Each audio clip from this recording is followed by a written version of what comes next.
I'm very excited today to welcome Erica Rose and Elina Street. They are co-directors of the Lesbian Bar Project documentary and co-founders of that very same initiative. Erica, Elina, thank you so much for being here. I really do appreciate it. Thanks for having us. What Thank you real, so much. yeah, what really surprised me whenever I learned about the Lesbian Bar Project is how shockingly low the number of these establishments that are still open out there. What is the latest count with these bars? So when we started the PSA last year, at the beginning of the pandemic, we did some research, and our list said that we had 15. We had found 15 bars, 15 lesbian bars remaining in the U.S. And we launched a crowdfunding campaign for the bars last fall for 28 days, and we raised over $117,000 that went to those bars. We decided to do another campaign this year because the numbers are still very low, and a few bars actually revealed themselves thanks to the first campaign. A lot of the members of our LGBTQ plus community stepped up and helped us find more bars. So now we have 21 bars in our list. As you mentioned, there is this documentary out now, and simultaneously another fundraiser is happening this month. Why do you think these particular establishments are worth supporting and preserving? Yeah, so our lesbian bars helped us become our authentic queer selves. And to speak personally, I mean, I remember being new to New York and being unsure of my own sexuality and walking into Cubbyhole and immediately seeing a tangible and palpable expression of queerness. And it was something that had felt so abstract and distant. And it was finally in front of my eyes in a way that felt safe and approachable and accessible. And, you know, as I kind of grew up and felt more confident in myself as a queer person, I lived out my best memories in the lesbian bars. And, you know, lesbian bars, we always say, and it's in our mission statement, are not just for lesbian identified women. They're for all marginalized genders within the LGBTQIA community. So that includes all queer women, cis and trans, non-binary people, and trans men. And the lesbian bar is not just for hookups or dating, even though that's a great use of it. It's for intergenerational dialogue. It's for political action. It's for community. It's for friendship.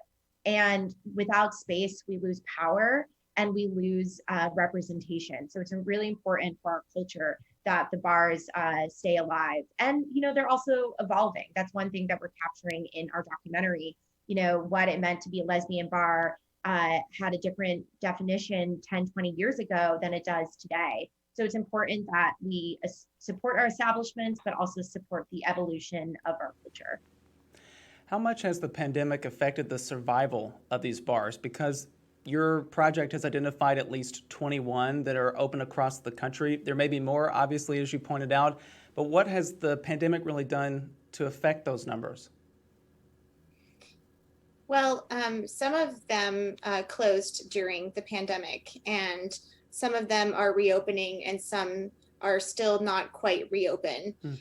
We've noticed that some of them have adapted their business models as well with COVID and are open for longer hours. They're serving food now, so they're welcoming. Erica mentioned intergenerational dialogue because these spaces are acting as community centers, and now they're able to welcome larger crowds, families, and also the sober community. So we're celebrating that in our new iteration of the documentary film for the Lesbian Bar Project, where we really show hope for the future in these spaces. But they have been struggling in the past as well, and when the pandemic started, we're both filmmakers, and our industry had shut down, and we felt like we really missed our spaces where we gathered. And a lot of the spaces that a lot of things that we took for granted, once they were removed from us during COVID, we realized we needed them even more than we thought we did. So that's really how the Lesbian Bar project came to life as well, it was because we wanted to call to action because there were articles that said that there were so few bars. And even as active members of the community, Erica and I were not aware that the numbers were so low. So we decided that we had to do something about it. Yeah, and just to add to that, we had done, actual months of research, and we looked at, NBC Out had published a list, Curve Magazine had published a list, New York Times, the Gregor Mattson study. We looked at the HRC grant recipients. So, that was, it took months to find these names. And then when our community stepped up and did tell us about a couple of other bars, we called and said, do you use the label lesbian bar?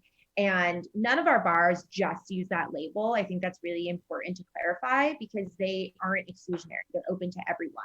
But it's always about lesbian bar and all the bars that we list, they use that label, and they might use other labels like Henrietta Hudson just changed their logo, and they now call themselves a queer human bar built by lesbians. So it's important that we track the language of how it's evolving, but also note that some of these spaces might still be out there. And if anyone, wants to email us, they can. Yeah, for sure. And highlighting the fundraising portion of this again, the original fundraiser that happened last year, how much did you hear from these bars that helped during this really tough moment, not only for bars itself, but businesses in general? The bar owners were extremely happy. It helped pay for their staff. It helped pay for some of their rent.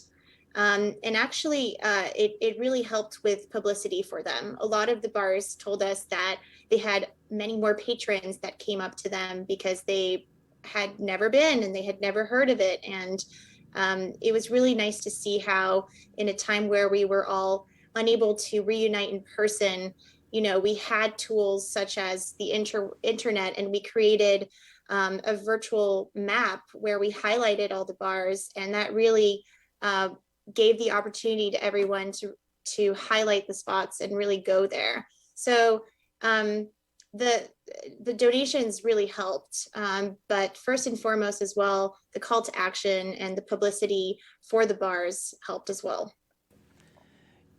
And what do you hope this new documentary and the latest fundraiser do to further support these businesses going forward? So our main goal with the documentary was to tell the stories, the human stories behind this staggering statistic. I think the way in which we often talk about lesbian space is through the lens of trauma and loss and disappearance. So it was really important to us to be like, here are the people, and I always call them cultural architects, and here are the people shaping our culture and providing safe space for our community. So we hope that people get the opportunity to learn about these amazing, mostly women and queer people who are helping keeping our spaces and bars alive. And at the end of the day, we say at the end of our documentary, show up for your bars. Our bar owners can do as much as they humanly can to keep these spaces open, but the onus is on us to show up and spend our money at these spaces and these bars. So we're hoping that people have a resurgence and they're galvanized to go and support our bars.